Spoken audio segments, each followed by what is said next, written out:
finally arrived Thursday. It was weird seeing the track for the first time because I had done some laps at the sim center up the road and kind of just try and get a visual of it, and it already looked weird.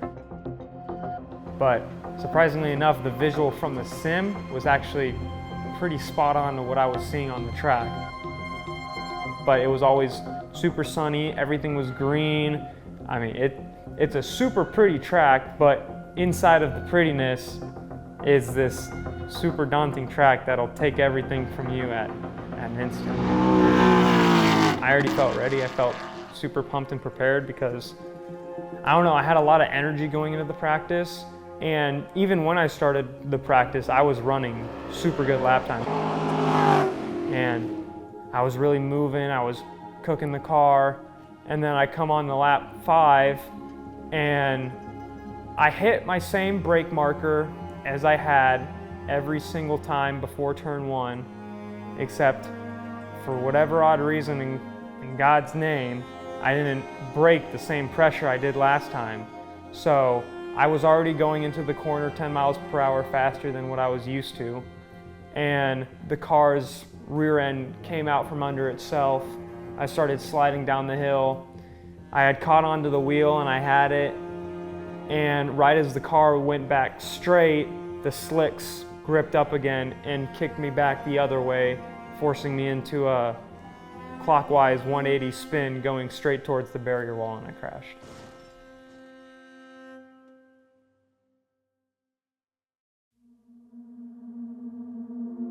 I'm pretty sure it was like a 68 mile per hour impact, so it was nerve-wracking to say the least, just because like it's a lot to take in, especially with how high speed that corner is. So I just got lucky that I had a side impact rather than a nose first impact. I was just sitting in the car. I heard the car and the rotors and everything sizzling. And it was kind of just one of those, I was like shaken up. I still shake from it. It's like, I don't remember the first 3 seconds of that crash. I remember waking up from it or coming to and just sitting in the car, making sure I turned it off. And all I'm thinking in my head is just like, this happened. And I can hear James and Chris coming over the radio trying to check on me. Every time I was trying to talk to them, they weren't giving me a response back, so I was concerned like, oh, I don't want these guys to think I'm like dead, because I'm not, so I'm trying to wave out the window and everything, make sure everyone knows like, hey, I'm fine. So I got out of the car, I went with EMT up to the garages, and they were taking the car back up there, and I just went into the garage, and I was very emotional going up there. I felt horrible. I feel like I let everyone down when in all reality, everyone's actually really proud of me because I'm still alive and I walked out of it. It's intense. It sucks when stuff happens like that. So I was doing a lot of self-reflection. It doesn't get worse than that, so I felt like I hit rock bottom, literally. I've been really bummed about it all day, beating myself up for it because it's something that I don't want to happen. I had to see the truth through Lilu and through my dad talking about this, just realizing that just because you crashed your car doesn't mean you've lost yourself. It just means you've hit a bump in the road. Even Lilu was saying this, which kind of came to fruition later on through the week, is that for something really good to happen, something really bad to happen. And she was absolutely right about that going through the rest of the weekend.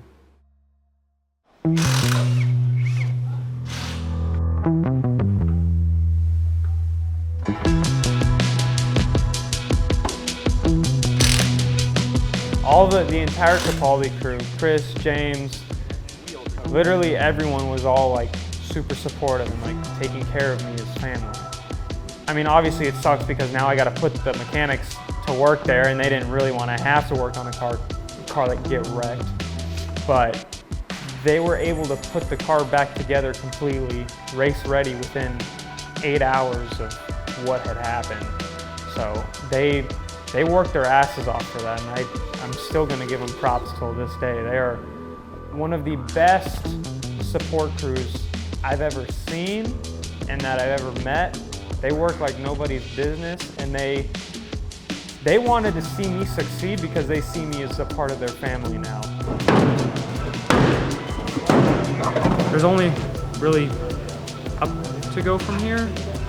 So I'm starting to see this as a positive rather than a negative, and I'm trying to make the best of the moment, especially because I have my family and friends here. With the environment and the family and support that I had around me that weekend, it took some time, but I got my confidence back at the end of it because of how much support I had and how many people were telling me like, hey, you're still a good driver, it's gonna be okay.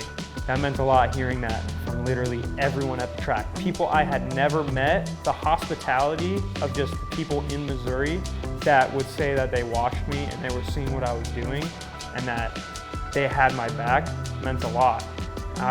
It was kind of crazy to see like the impact I've already had and people that are watching me and my journey and my story going through this. It meant a lot, and it really got my confidence back up at the time. Chris, is this where we start clapping? Sure is. Woo! Woo!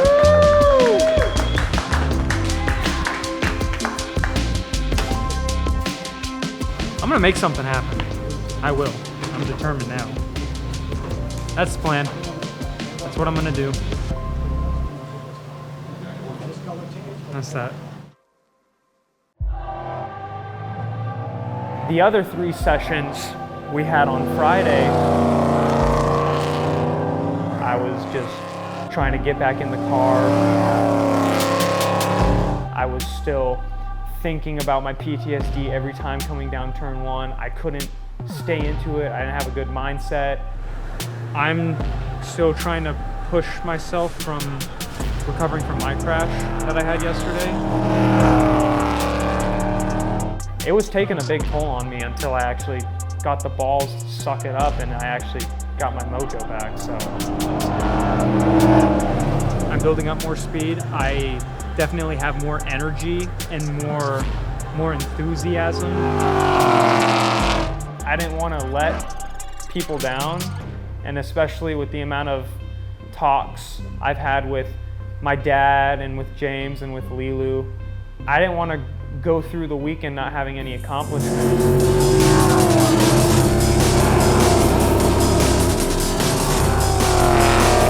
I never give up. I think I'm starting to build my speed back up again.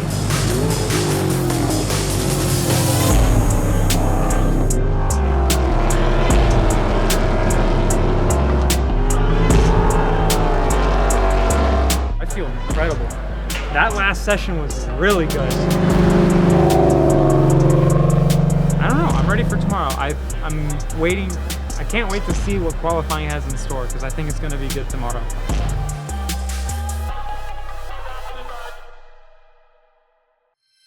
A holiday weekend with amazing race cars on an incredible circuit. We couldn't ask for much more. Yeah, we're here out at Ozarks International Raceway in Missouri. We've got these beautiful Dark Horse R Ford Mustang Cup race cars. Come Saturday, my qualifying was 2:58, which for the first time put me at the back of the row. Now, Buhl and Bobko, both of them dealing with damage on the cars. I was like, okay, well, at least I'm racing. Smiles up, stay optimistic like I usually try and do. And the green flag is out. They are on their way. Come into the race, I'm doing the first 2 formation laps and then the third actual lap.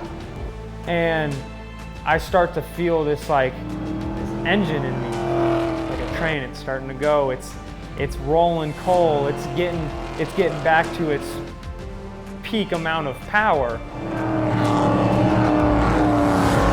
And actually, I'm seeing that Kale Buhl had his personal best.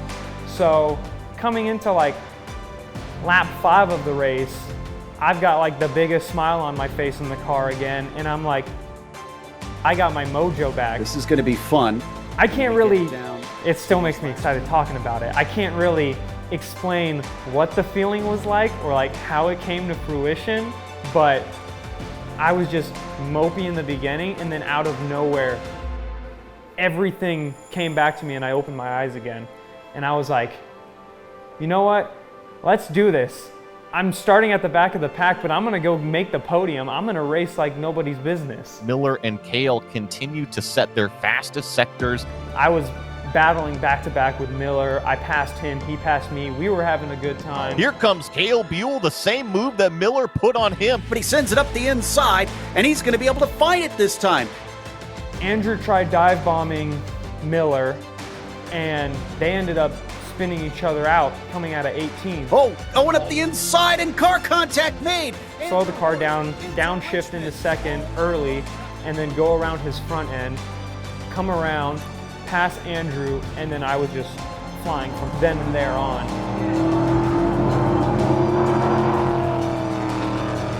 I did it. I made 2 passes. Glad to see that never say die attitude out of that young driver. I was driving till the sun went down over the horizon, and it was the most magical feeling I had ever felt. Kale Buhl on to the podium, fighting from nearly the last place on the grid. Because of the amount of hardship and pain that I went through that weekend, I was crying in the car. It was the most magical feeling ever. Kale Buhl is going to get to capture a 3rd place in class. 2 days beforehand, after my crash, I was hugging her because I was pissed, and I was scared, and I was sad. And then 2 days come by, and I'm hugging her and throwing her in the air because I'm the most happy one could be.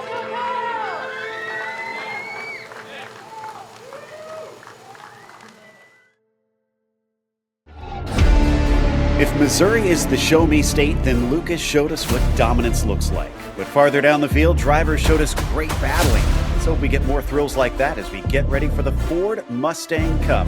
Hi, I'm Joe Peak, and with me in the booth is Roush Racing driver Joey Atterbury. Sunday morning, I still feel pretty ecstatic for what happened, but I was also concerned because they said that there were going to be a lot of rain chances on Sunday. So I was looking into the sky a lot of the time with a lot of nervousness. Kale Buhl in a much better position to start this race this time. He'll start from P4. And we're building up speed and everything. And about 20 minutes goes by into the race, and there's a few gaps that I was seeing between me and Andrew. Wow, within almost a car length as he flies through there. Keeping pressure, staying as close as I can so I'm not losing any time. These 2 drivers turning extremely consistent lap times. Okay, I think I might try and make a pass. So I get pretty close to Andrew. I'm doing it. So I went heavy into 3rd. Here comes Kale Buhl. This is going to go into the bus stop chicane. And was basically full throttle. This is an aggressive move on the outside, but he put his car in a great position. What I thought I was going to go off track. And he gets that spot from Andrew Horns. And I finally did it. And Kale was able to kind of take advantage of that. And then from there on, I was just flying.